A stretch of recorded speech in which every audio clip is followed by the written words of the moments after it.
Hi everyone, this is Lynn and welcome back to the Crafty Meraki YouTube channel. Today I'm creating a slimline thank you card using the 3 Room Studio Slimline Die from Crafty Meraki in combination with some products from my favorite things. First of all, these images are from the You Keep Me Afloat stamp set from my favorite things, and I'm using my Copic markers to color these in. Now, this paper is Transotype Perfect coloring paper, and I stamped the images using some black Gina Designs Amalgam ink, and now I'm coloring with my markers. I'm going to use the same color combinations all over these images to keep it as simple as possible. That's how I like doing the coloring, just having some colors return everywhere on the card. Also wanted to keep it really joyful, so that's why I chose for some teals and yellow as the bright colors in this card. So this yellow is also going to return in the other image, and I will also use some of the yellows on the fish. I think these are adorable. They are really small fish, but I think it really adds to the scene that we are going to create later on. It's a clean and simple card in my opinion, although there is more going on. So yeah, you will see why I needed the fish. Using the same color combination for all of them to keep it simple again. And just building my way, I am going from darkest to lightest in my color combos. But whatever feels comfortable for you, you should definitely do. If you prefer starting with your lightest marker and building up from there, then it's totally fine as long as you're enjoying the coloring and of course that you like the end result. That's the most important thing about this whole process. So onto the teals. Really simple combination, only using 2 markers today for this one. You can add many more markers to a combination, but from time to time 2 is just fine. So I'm going in for a second layer. That's how I get that blend that I want at least. Sometimes I need more than 2 layers. But on this paper I noticed that the blending, personally, I find better when I have at least 2. So the critters, I'm giving a really soft gray look. It's warm grays. My W4 was running dry. Already got a refill for it in the meantime. Yeah, I actually ordered a refill right after I colored these 2 images just because. So again, from darkest to lightest and going back in to get that blend. About the shadowing, there are many ways to decide where you want your shadows to be. One of them is just having all your shadows on the left or on the right side of each of the critters. Today I decided to determine where my shadow was based on the position of the critters, which means in this case the bunny is facing towards the left, so the back is on the right side, and there I'm adding the shadow. The other, well, it's not a bunny, but you know what I mean. I think it's a hare, but since I don't really know how to pronounce it and it's close to a bunny, I'm going to say bunny. The other one is facing towards the right, so the back is on the left side, and I'm adding the shadows on the left. In this case of the crab, it's facing towards us, so I'm adding those shadows on the left and right side to give it sort of a rounded look. So that's how I determined it. Also the fish, I have the bottom and then more shadows on the left when it's facing towards the right and the other way around. About the Copic markers, you can find them listed on my blog post. There will be a link in the description box down below. There will also be links to the main products that I used and then just a regular supply list with all of it. That might be easy for you to find your favorite products of this card if you want to shop at Crafty Meraki. Also, I thought about this card and which slimline die I was going to use. Since I am on the design team from Crafty Meraki, I fell in love with slimline cards because there are so many incredible slimline dies at Crafty Meraki. I contemplated about this one and the other one, which is the view from my window. I think you can make a similar card with that one. So if you don't have the 3 Room Studio Slimline Die, but you do have the view from my window, then I think you can definitely make something similar to this one. I love those 2 Slimline dies. I think they're incredible. They help you with little scenes if you want to. With bigger scenes, it's also usable. And if you want to make cast cards, I think it's perfect as well. So many possibilities by only having a few Slimline dies. The more basic ones, but I love basic, so can only repeat it as much as I can. So having colored everything in, I'm using the matching dies to cut all of these critters out, and then it's time to start on the back. Now, for the background, I'm not only using this 3 Room Studio Slimline Die, but I'm also using the thick and thin background from my favorite things. I love this one. You can stamp it out, you can with color, and leave it white the rest. Today I'm doing some heat embossing. I don't know if you're aware, we are at the end of the month, but on the Crafty Meraki Facebook group you can find each month an amazing challenge, and you can win some. It's a gift certificate, so you can buy your favorite products at Crafty Meraki. So definitely check it out. This month it's all about heat embossing. And I'm not a heat embossing kind of girl. Why? Because well, most of the time my heat embossing isn't perfect, and my autism that I have a certain percentage of in my in my body is against it. I want it to be perfect. Now, for today, I'm doing some embossed resist ink blending. So I prepped these windows, or these studios in the name of the Slimline Die, and I'm going to add this amazing background stamp on all of the 3, prepping it again. You know, you cannot prep enough, and even when I prepped it this much, I can still mess it up. But not today, not today. I'm inking it up using some embossing ink. This one is from Versamark, it's clear embossing ink. And once I'm happy with the stamped image, which is not really easy to see, but if you tilt your head a bit, then you can see it with the lights on. I am going to use some clear embossing powder from Ranger.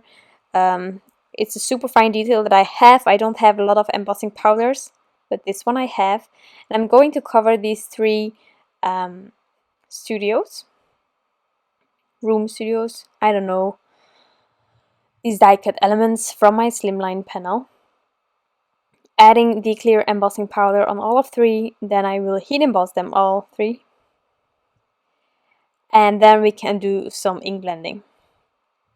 So actually I am creating some sort of a ocean scenery thingy, and I thought with this background stamp that I didn't need any wave stencils, which is perfectly another idea that you can do, but I wanted to use this background stamp.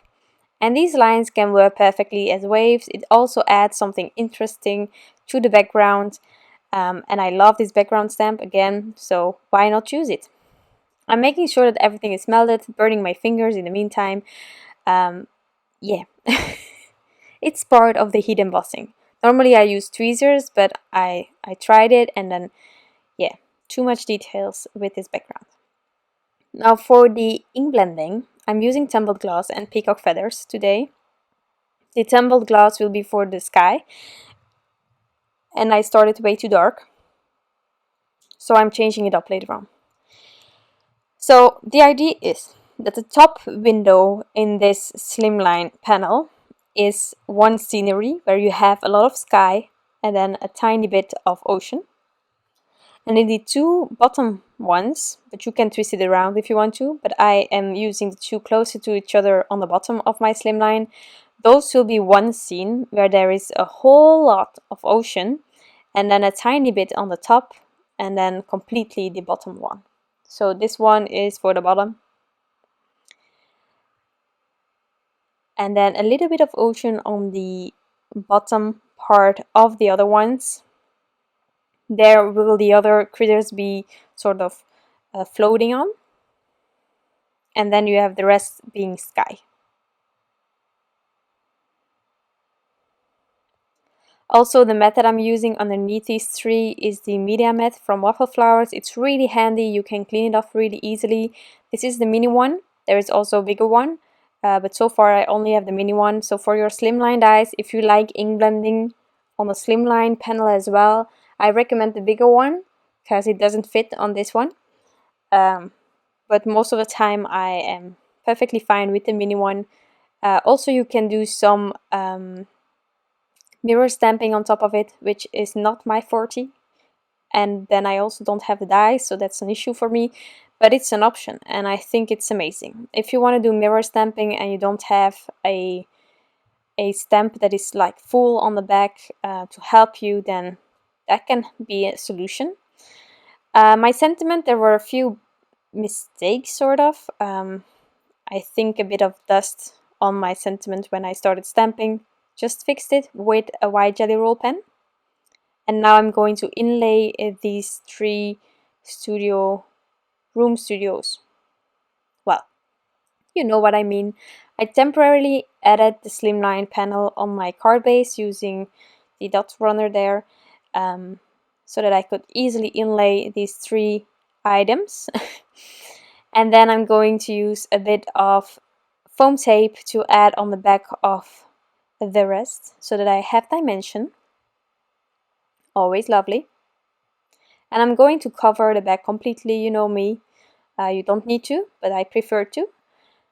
Also to prevent it from bulking and being handled a bit roughly through mailing. That's why.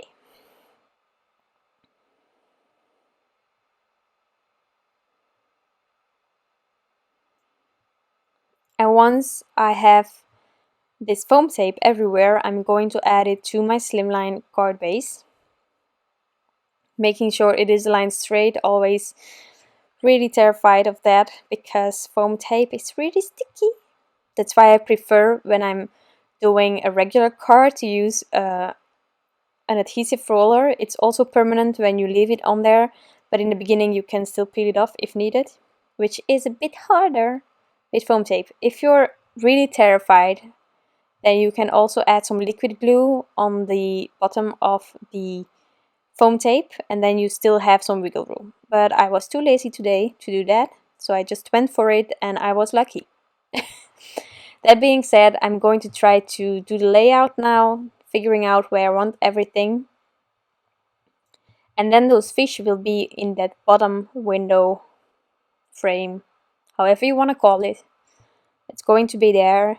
So I'm using some foam tape and liquid glue to add all of my images. And this one is hanging over a bit, but I think that's cute.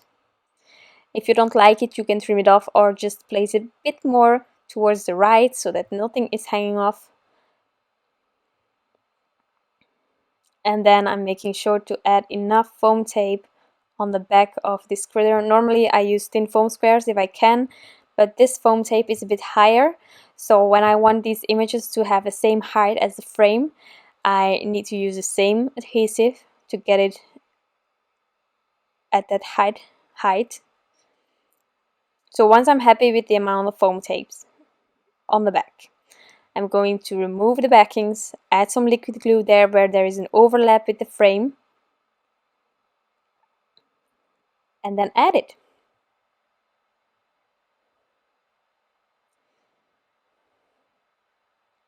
Also making sure that on the thinner areas there is also a bit of foam.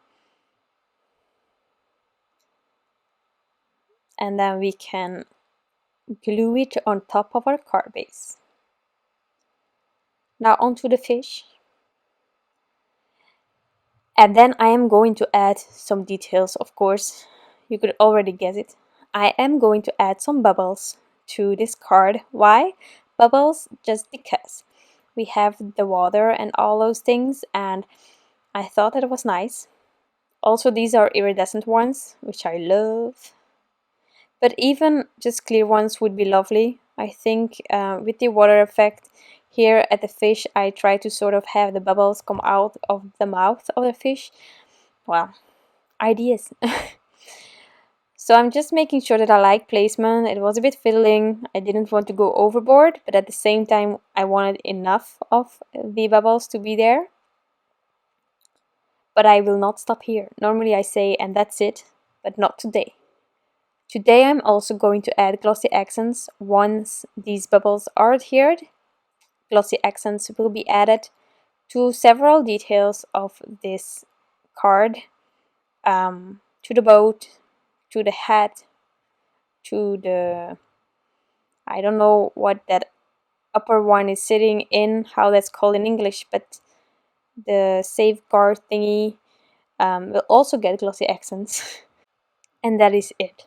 Now I'm stopping. You can add many more if you want to, of course, always. But this is my card for today. I really love how it turned out, and I think that this background stamp is perfect. That being said, I hope that you enjoyed this video, and of course that you like the end result. You can always give this one a thumbs up. I would truly appreciate it. I want to thank you all for stopping by, and I wish you an amazing day. See you soon. Bye!